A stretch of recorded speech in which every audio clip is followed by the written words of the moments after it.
Hey guys, this will serve as the weekly overview for February 10th. As we start out on Monday, we're going to be continuing that open preparation. It's very much an open style workout. We have for total time 24 double unders, 12 chest to bar, then 10 or 24, then 10, then 24, then 8, and so on and so forth. Once you finish that, you'll rest 1 minute, and then we'll transition to the rower. So what we have is 8 calories on the rower. We have 2 dumbbell thrusters, and then we're just going to go ascending reps for the dumbbell thrusters, and we're going to keep the 8 calories on there and just move through it pretty consistently. When looking at this workout, we want to scale to be under 20 minutes. I think top target's probably going to be somewhere around 9 minutes.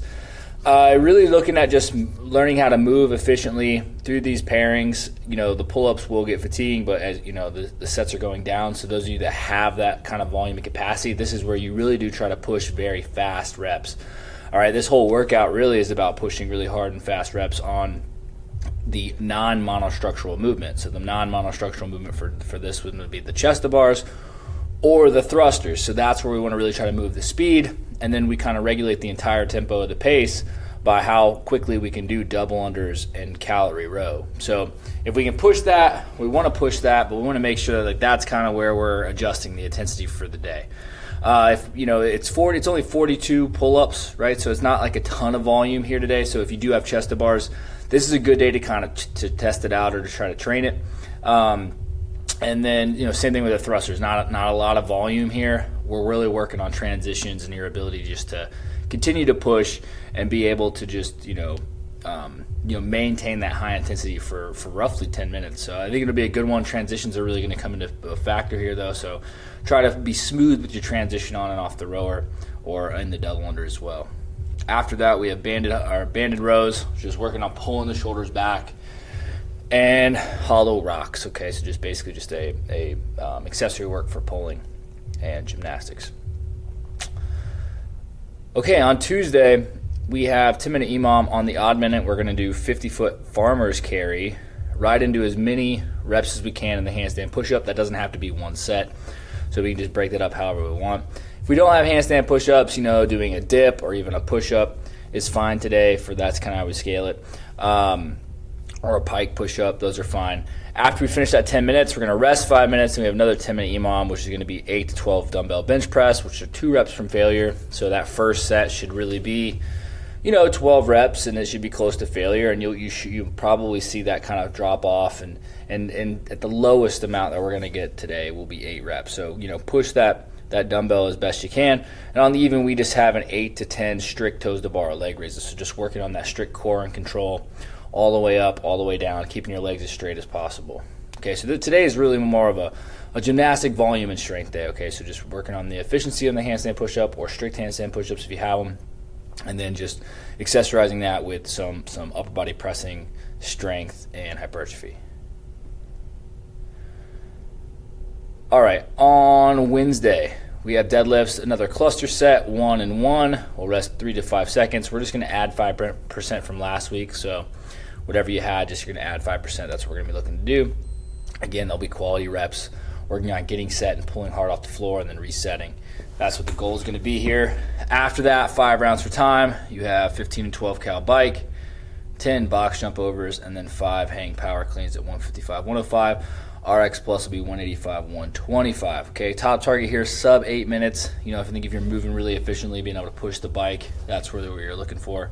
And really in this entire workout, like the hang power clean should be heavy, but we should be unbroken. That's how we're looking at this. And the box jump overs need to be just nice and steady.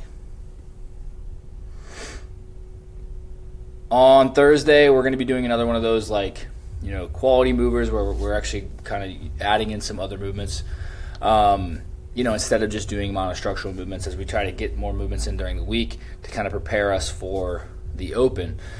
So this 30-minute EMOM starts out with 10 shoulder to overhead. You can use the rack here. So we're just pulling from the rack, and that is what we're going to try to record here today. Is we're actually just recording the 5 sets that we do there. You're going to go right into 15 to 20 for the guys and 12 to 15 on the cal row. I want you guys to pick something you can hold consistently, right? So just trying to do as many as you can that you can hold consistently. We'll rest on that 3rd minute. Then you have 8 to 15 burpees, which can either be just to a plate, like so you jump and land on a plate and back down, or we can do them lateral over the erg. But be careful going over the erg. You know, when we're jumping laterally, we don't, if our toe gets caught and we roll an ankle, it's not worth doing, so don't do it, okay? This is just more of like a potential movement that could be shown up in the open. Burpees show up all the time, but that lateral over the erg, I think, could be something that could be done. And then we have 15 to 20 again, or 12 to 15 cal on the row, rest. All right. And so again, when we're looking at this, we want to keep these shoulder overhead, you know, mostly push jerks and just focusing on keeping them nice and crisp. All right. And then on the row, we're going to push a hard pace, but I would say that we should finish around 50 seconds to a minute, right? So it could take all the way up to a minute. And then we're going to rest that 1 minute, and the same thing, staying efficient on the burpees, followed by back to the row. Okay. So just move consistent on the rower, and then push the best quality weight you can on the shoulder to overhead, as well as, you know, as many reps as you can keep nice and crisp and consistent on the burpee. All right, Friday, we're going to do a hang power snatch building to a tough double in 10 minutes. After that, we have 12-minute AMRAP, 10 wall balls, 8 alternating hang power snatches, dumbbell hang power snatches, and then we have 6 dumbbell box step-ups, okay, and then 4 toes to bar, all right? So just really a steady mover. None of these weights or movements should be something that, you know, we can't just go right into. And anytime we have that, that's where we just have to kind of stay really consistent with our transition. That's where the rest is in the transition. Try to keep yourself at a pace that allows you to move consistently for 12 minutes without having to put your hands on your hips, right? Or like, you know, change it up. I would just, you know, just hit the wall balls, walk over to your dumbbell, pick it up, move it nice and steady, transition right into the box, step up to the box, set it down, walk over to the toe to bar, right into the toes to bar, and go. So we have these kind of workouts like this that allow us to kind of just move consistently through. That's kind of what the goal is just, you know, finish the first 2 rounds, look at the clock, and then hold that pace consistently till the end. And then, you know, maybe towards the end we're trying to kind of push and hold on. But it's a really good just full body mover as we're focusing on just, you know, getting used to pacing multiple different movements, you know, as we lead into this open block. All right, Saturday we're going to be on back squats times 5 on the 3 minutes for 5 sets, starting around 75%. And just build if you feel good. If not, just stay around 75%. That's fine. I know we just did a bunch of posterior stuff, you know, on Friday. So just moving nice and consistently here today. If you go around 70, 75% and stay there, that's fine. But if you do feel good, you can push it. After that 8-minute AMRAP, we have 9 dumbbell deadlifts right into dumbbell reverse lunges. You're just holding them in the sides. It's just 6 total. And then 3 wall walks. Again, something that we can move consistently through. 8 minutes isn't super long. So we can really kind of work on just the hinge pattern, focusing on that single leg work, and then just walk into that core work with the hollow or the wall walks, excuse me.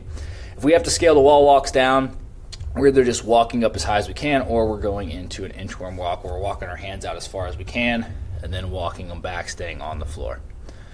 All right, that's all we have for this week, guys. If you guys have any questions, as always, let us know, and if not, we'll see you in the gym.